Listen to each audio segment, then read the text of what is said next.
Genèse chapitre 16. Saraï, femme d'Abram, ne lui avait point donné d'enfant. Elle avait une servante égyptienne, nommée Agar.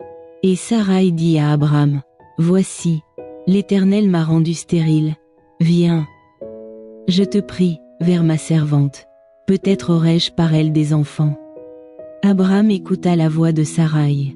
Alors Saraï, femme d'Abram, prit Agar, l'Égyptienne, sa servante, et la donna pour femme à Abram.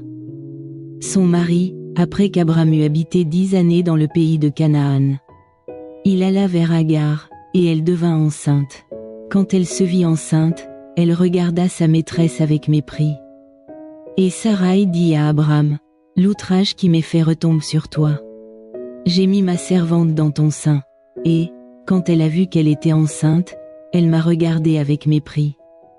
Que l'Éternel soit juge entre moi et toi. » Abram répondit à Saraï, « Voici, ta servante est en ton pouvoir, agis à son égard comme tu le trouveras bon. » Alors Saraï la maltraita, et Agar s'enfuit loin d'elle.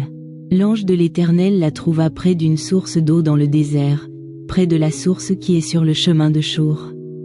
Il dit, « Agar, servante de Saraï, d'où viens-tu?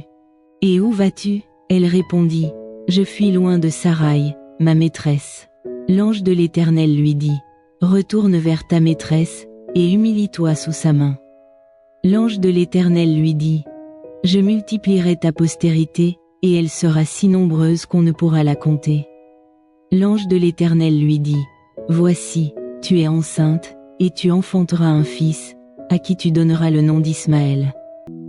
Car l'Éternel t'a entendu dans ton affliction. Il sera comme un âne sauvage, sa main sera contre tous, et la main de tous sera contre lui, et il habitera en face de tous ses frères. » Elle appela à El-Roi le nom de l'Éternel qui lui avait parlé, car elle dit, « Ai-je rien vu ici, après qu'il m'a vu ?» C'est pourquoi l'on a appelé ce puits le puits de Lachaï-Roi.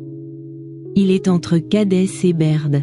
Agar enfanta un fils à Abram, et Abram donna le nom d'Ismaël au fils qu'Agar lui enfanta. Abram était âgé de 86 ans lorsqu'Agar enfanta Ismaël à Abram.